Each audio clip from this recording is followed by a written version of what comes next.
Why I always make mistakes. Elara sighed deeply, a familiar wave of self-doubt washing over her. She had just completed another English assignment, her eyes scanning the page for inevitable red marks. The constant question echoed in her mind, why I always make mistakes.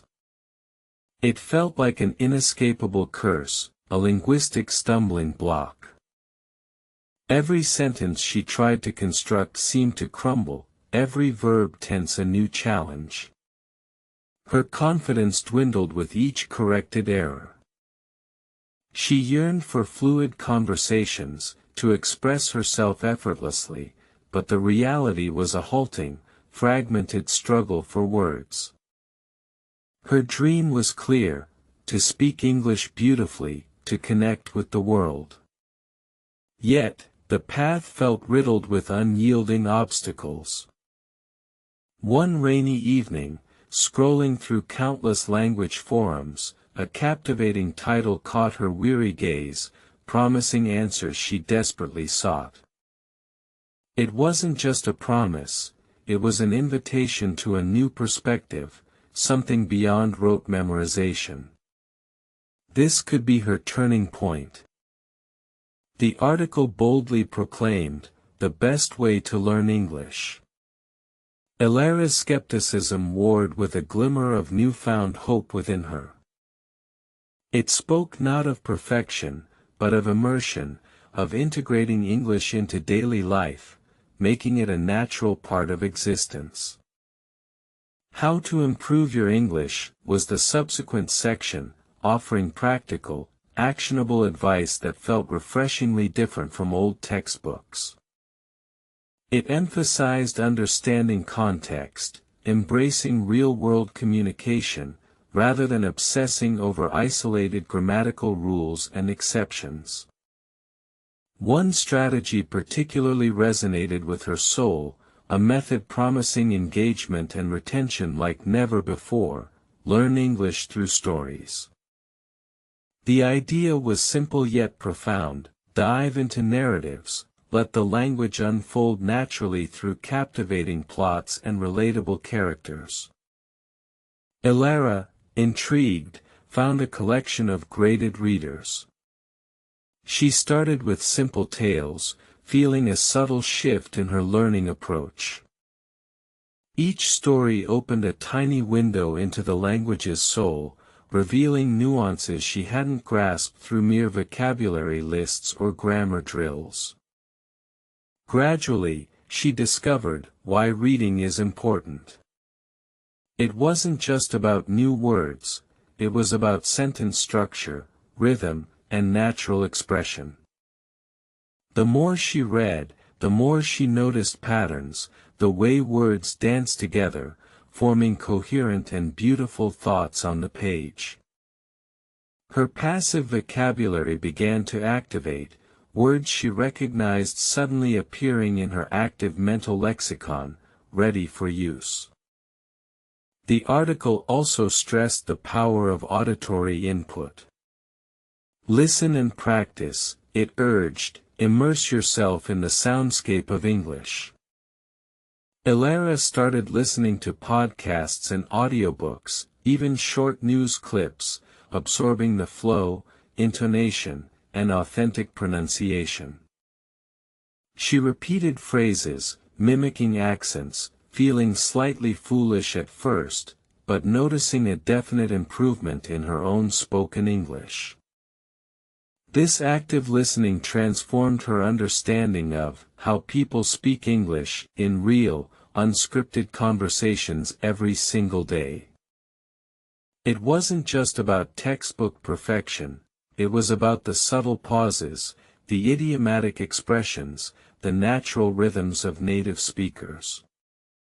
She began observing interactions more closely, picking up on cues, learning beyond the confines of academic rules. The world became her classroom.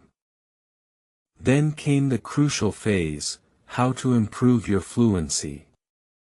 This section advised speaking aloud, even to herself, without fear of error. The emphasis shifted from absolute correctness to clear communication, from flawless grammar to confident, understandable expression. Elara started recording her voice, listening back with a critical yet compassionate ear. She identified areas for improvement, celebrating small wins. She joined online conversation groups, pushing herself out of her comfort zone, embracing the awkwardness of initial interactions bravely. There were still moments of frustration, days when old doubts crept back, whispering, "Why I always make mistakes," loud and clear.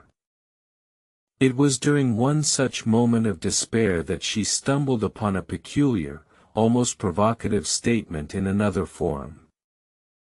It challenged her entire premise: why you should not learn English. Her eyebrows shot up.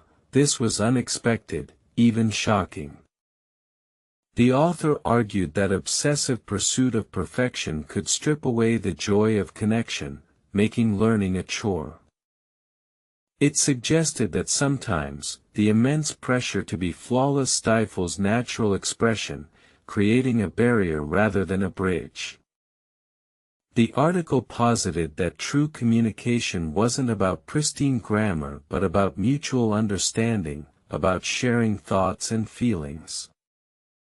This counterintuitive perspective was a revelation. It wasn't about not learning English, but about why and how she was learning it. It made Elara question her deep-seated fear of imperfection, the constant self-criticism that had plagued her journey for so long. Maybe making mistakes wasn't a failure, but a sign she was trying, a natural part of stretching her linguistic muscles every single day. She started viewing her errors not as defeats, but as valuable feedback, signposts guiding her towards greater clarity and precision. The weight on her shoulders began to lighten. The relentless pursuit of flawlessness was replaced by a genuine curiosity and enjoyment. Her focus shifted from not making mistakes to communicating effectively. This subtle yet profound change transformed everything inside her. She embraced the process, understanding that fluency was a spectrum, not a fixed destination, constantly evolving with effort. Learn English through stories became her cherished companion, not just a learning tool, but a source of pure enjoyment and escape. She continued to listen and practice, her ears finely tuned to the rhythms of natural conversation, picking up nuances effortlessly. Observing how people speak English in diverse contexts became a fascinating hobby, revealing the rich tapestry of human expression daily. Her journey to how to improve your fluency was no longer a stressful task but an exciting exploration of her own evolving voice.